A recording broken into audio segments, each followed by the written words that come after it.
Did I already cut that? No? Okay, it's done. I know there was one in here. What happened to it?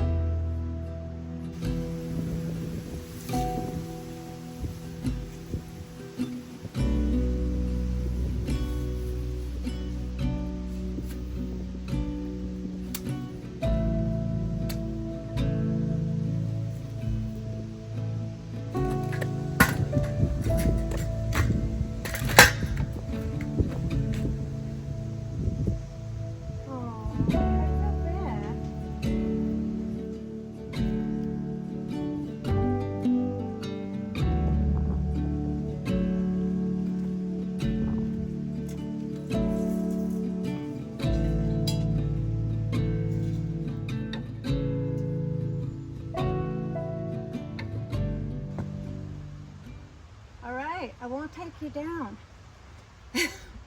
Okay, here's where I'm at.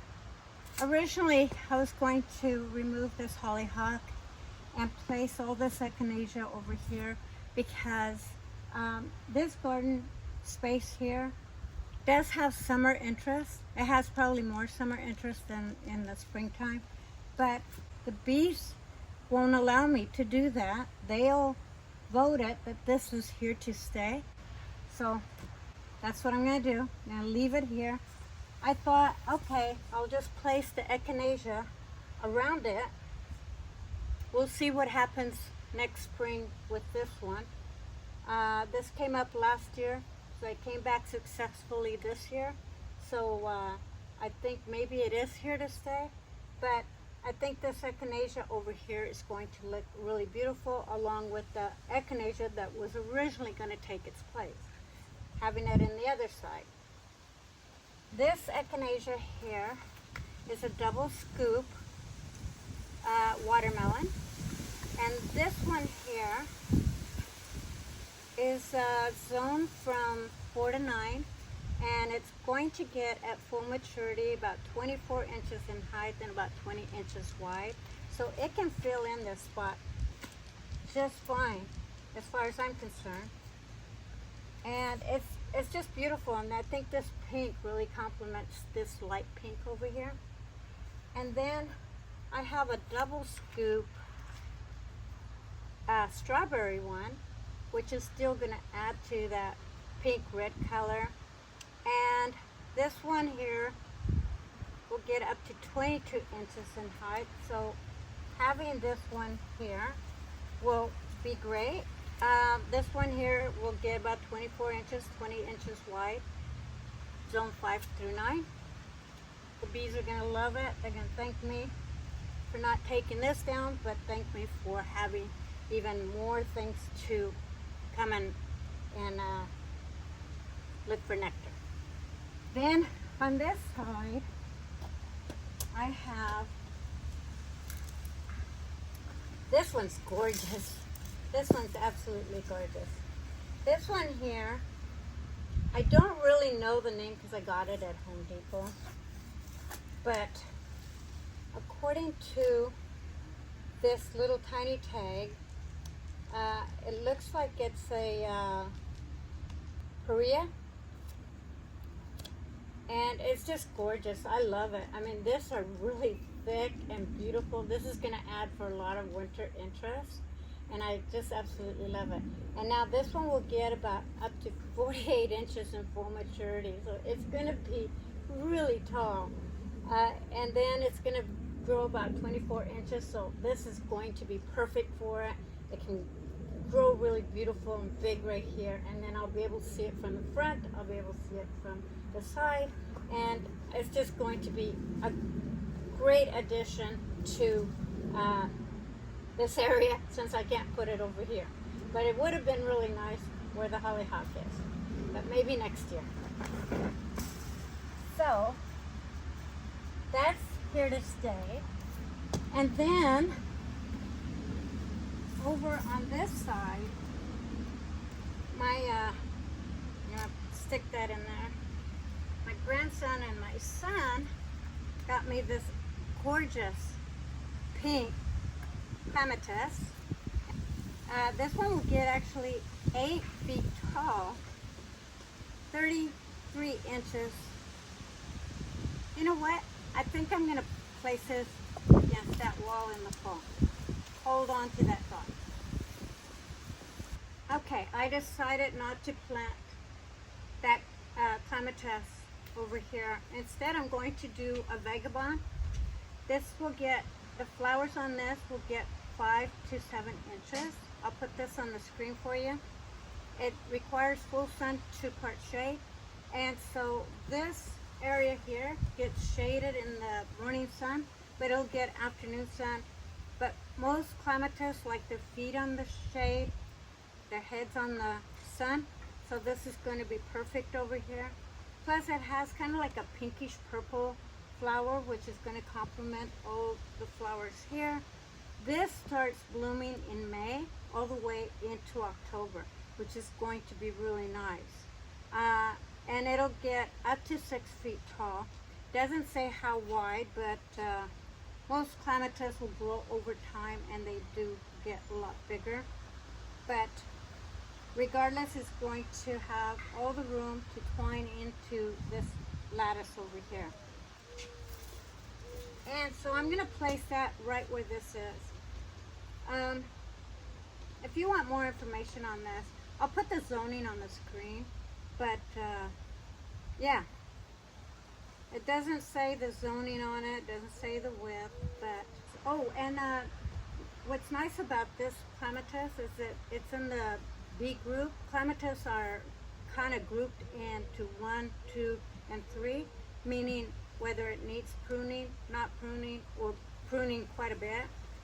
This one here, very little requirement. In fact, it's going to get a bloom. So I got to get it in the ground. But this doesn't require very much pruning. Very light after the first flush of blooms.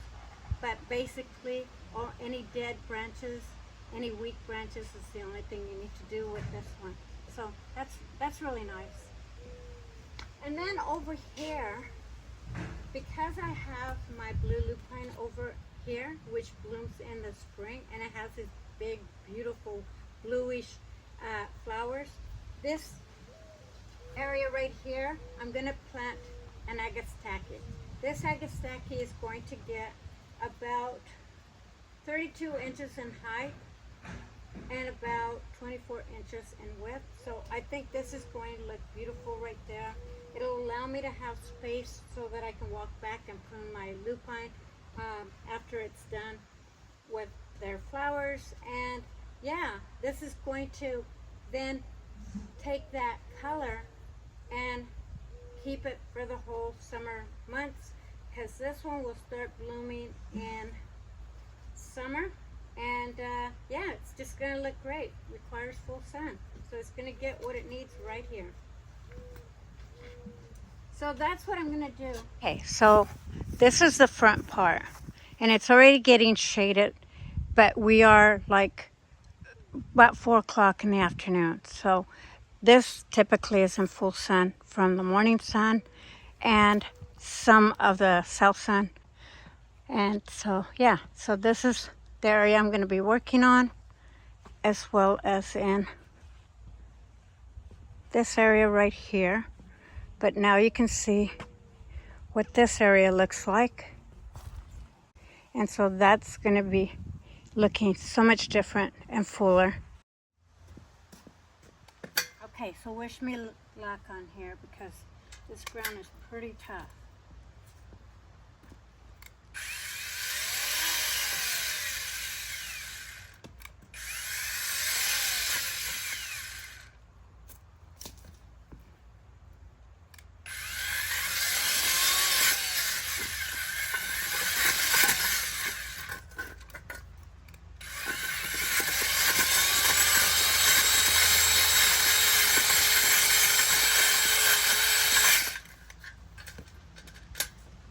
Take some muscle. It's got a lot of rock in here.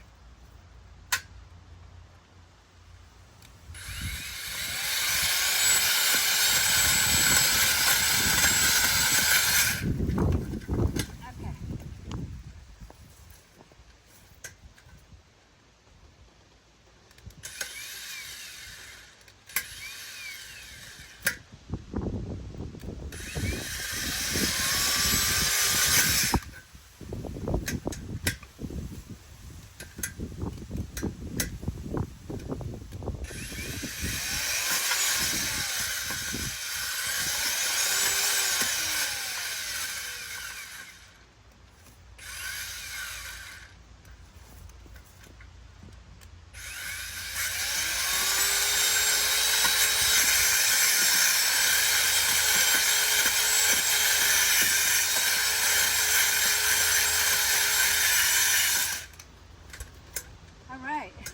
was challenging.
Good well-drained soil. So what I'm going to do,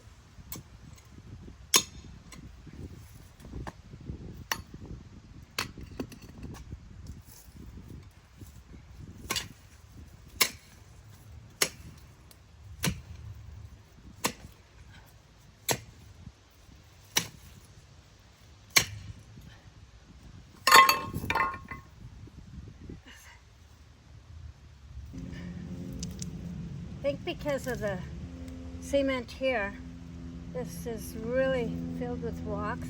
I tell you, I have never seen rocks in this yard yet. Until now. But this Echinacea's got to go in there somehow. Looks like it got. Okay. So this one's gonna go here. Let go. Perfect. Perfect. Yeah. Let's get that baby right there. I think that's gonna look lovely. Now we'll dig this hole a little bit more. Try not to kill any plants in the process. Oh, what's growing here? Oh, found the tag for something here.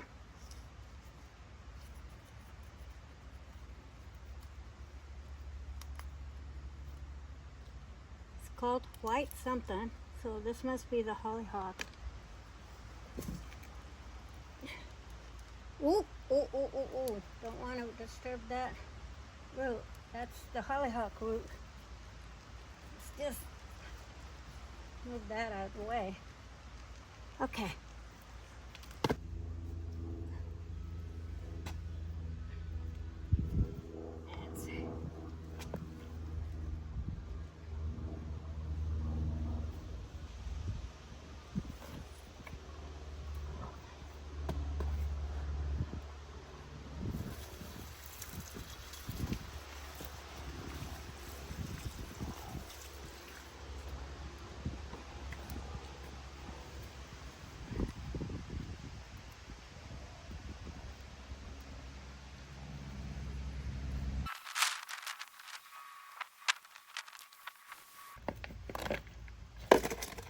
Now, once an Echinacea is established, it is drought tolerant, but do want to make sure it's well hydrated. I'm also using fish fertilizer to establish my plants.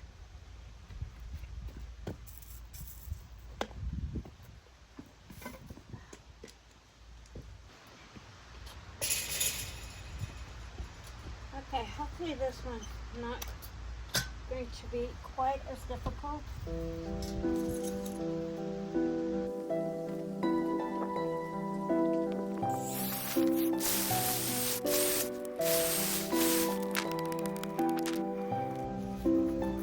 Now, because this plant is in a gallon can, I want to make sure that the hole is big enough to accommodate the roots, and that's why I am digging much larger hole.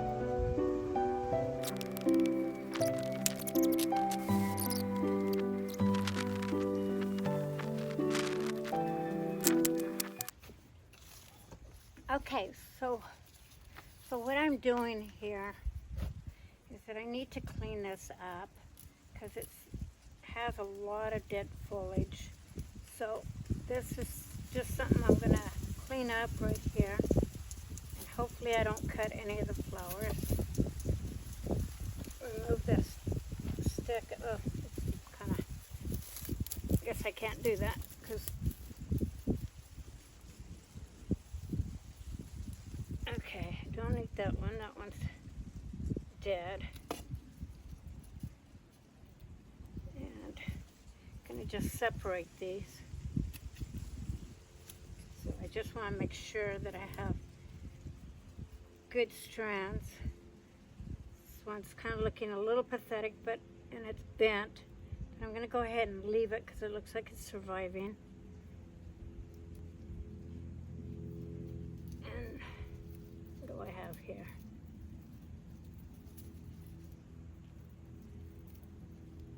That one's dead. Take that one off. No point in putting out energy into something that's not growing. Now clematis, with every year they get thicker because they grow from the bottom, from the roots up. So they will multiply and get heavier, you know, thicker over time. So I've got a couple strands here. This one is dead. These are things that you can't clean up, and you're not hurting the plant. You're actually, ooh, almost cut that one off. Whoa, don't want to do that. Okay, so there's my baby. Now just gently remove it out of the container.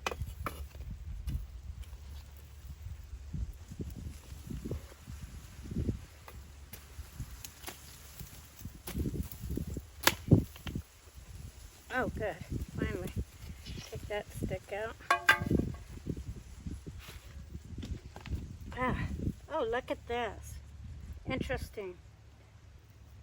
Whoever potted it. They actually grew it. And this root doesn't even look good, which is interesting. But they potted it in this mesh, biodegradable mesh,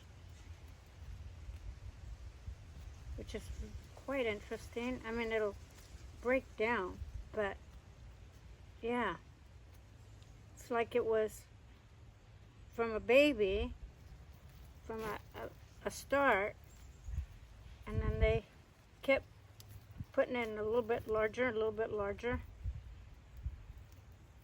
and that will break down over time, but oh my God, it's just horrible.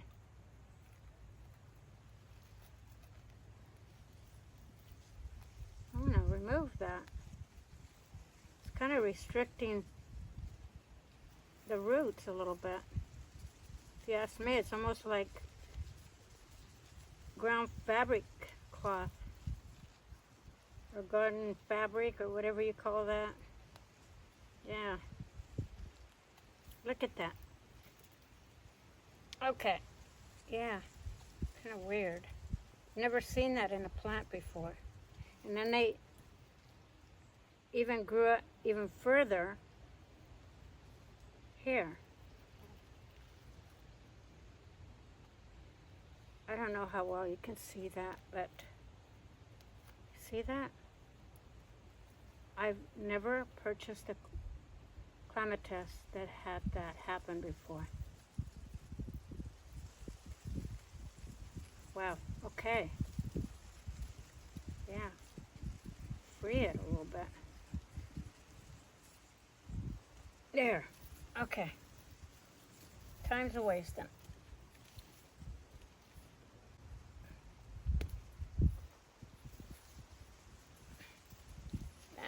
that's not big enough.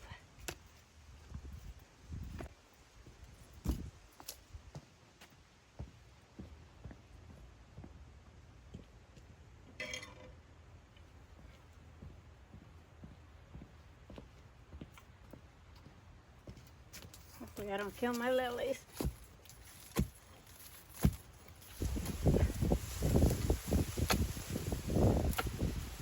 Okay.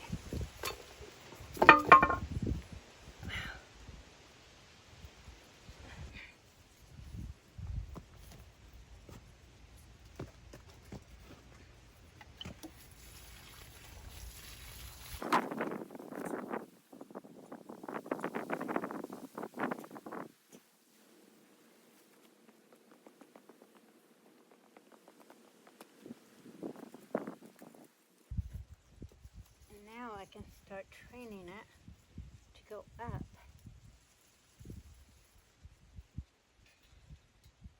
It's going to take a little work, but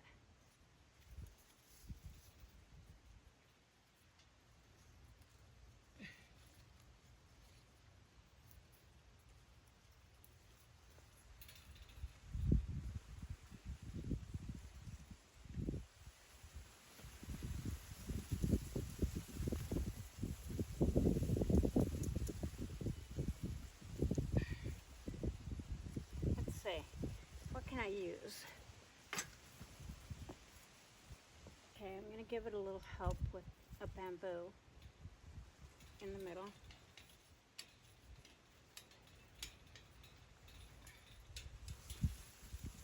This way, it can help support that small one down here.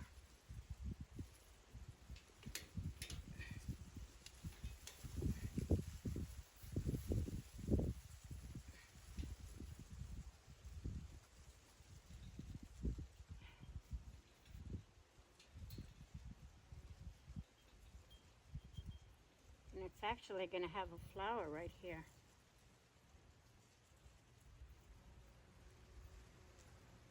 Yeah. It'll help support that.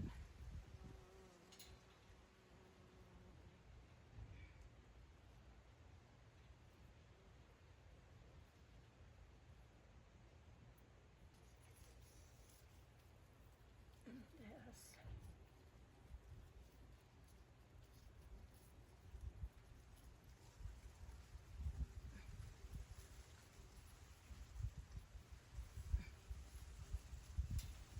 There.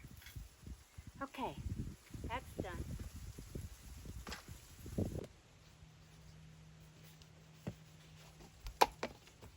This one's pretty root bound. So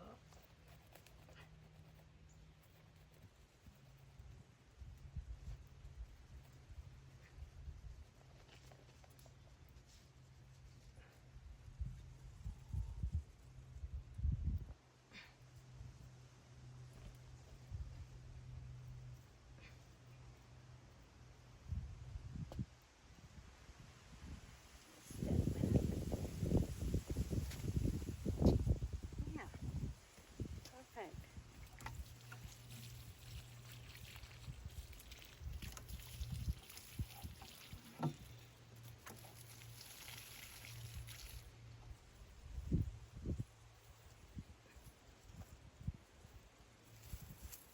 That was a little bit more work than I was expecting. I was just thinking I'm going to dig a hole, throw them in the hole, and plant them and be done. I thought this was going to be like, you know, tops 10-minute job. Turned out to be a little bit more than that. But it turned out great. I can't wait for next year now to see everything coming into bloom with each season and how they develop. And the clematis right now is really tiny, but it is going to get much bigger and more beautiful, and I can't wait to show it to you as the seasons progress. But I love the outcome. I think you guys are going to like it too. I think the bees are going to be happy and stop bugging me, because they were really pissed off at me for working in that area and disrupting what they were doing. But they got their way. They got their hollyhock left alone, and so now they can enjoy it. Okay, you guys, let me turn the camera around. Let me show you what it looks like, and then I'm going to let you go. I really hope you enjoyed this, and my name is Juanita. I forgot to mention that, and I'm in Zone 8. Okay, thank you for watching. Love you. Okay, my shadow might get in the way, but doesn't that look nice? I love it. I think that just really added to this garden. And let me go over this direction. It's shaded, but this Echinacea over here, oh my gosh, look at that from this angle with the can lily over here. It just looks beautiful, and it completed this area. Now, this purple mist parahebes, they are going to get much taller, so they may block it, but that one's supposed to get like 36 inches tall, so it's going to tower maybe over it or completely be along with, side by side with it, but it's still going to look gorgeous. And yeah, so this side is still work in progress, but it looks amazing. I love it. And I'm loving it every time I do something more. Look at this gladiola. Let me just bring that up. Isn't that just beautiful? Now, I just wish they would stand up straight and instead of flopping over. I need to find some bamboo sticks and start, staking them up, because that's the only way to keep them upright. But it's a gorgeous gladiola. But yeah, loving it. Absolutely loving it. And now the bees are happy and still working on it. Boy, they were not happy with me working in this area. Look at that. Taking a nap. You're taking a nap on the job, dude. Wake up. Maybe he passed out from all the nectar. I don't know. But, it looks beautiful. I'm really happy. Let me get my shadow out of the way so you can see it from this angle. And look at my daylily, still looking absolutely gorgeous, still getting blooms. I just took out all the spent flowers earlier, but these two blooms right here, I knocked off about 4 of them doing this job. But these two right here were just way down there when I did the video on cleaning this up. And look at how much taller they got. And you can see the new foliage because it's darker and green. But yeah, this will be good for still another month or 2. At least it was for the last season. And then now you can see the Agastache. And look at the bees already. They found it. Look at that. There you found. Oh, more nectar. Yay, thank you. And the clematis, it's gonna just tower over here, and oh my gosh, I cannot wait to see those flowers. That is going to look really gorgeous right there. Really happy with having it there. And now it's just a matter of planting more, because I do love clematis and I just absolutely love them. And once the blue lupine back here in the spring stops blooming and I cut all the spent flowers and bring it down to earth where it recreates itself, then these are going to stand out and just come into bloom and just fill in this little spot beautifully. And it's a great complement to the flowers over here. I'll put a picture of this day lily in case you didn't get a chance to see that, but yeah, I think it's going to be full complementary all the way around. I mentioned a while back at the beginning of the season that I wasn't sure if I really liked this gooseneck loosestrife, but now I love it. It's a keeper. I absolutely think it's the most gorgeous plant, and it is a profuse bloomer. Look at all these buds that are coming in, and I have not deadheaded this at all. Look at how large that is. It's like the whole size of my hand, and it's just gorgeous. So I retract my initial opinion on it. I'm in love with it now. Yeah, this is a keeper. All the marigolds here, come springtime, they're absolutely gorgeous. But as the season progresses, they start looking really bad. And I just don't like that look. So I think what I'm going to do is either keep them, and then once it gets spent like this, just cut them down and plant something else in its place. Or just add more sun-loving plants here that can take morning shade and afternoon sun. Maybe even, I don't know, maybe a hydrangea or even hostas right here would look fine. And then things over here are just looking really good. And the daisy is coming in for the second flush of flowers. And yeah, with the marigolds over on this side, it's all looking really beautiful. Okay, you guys, thank you for watching. See you on the next one.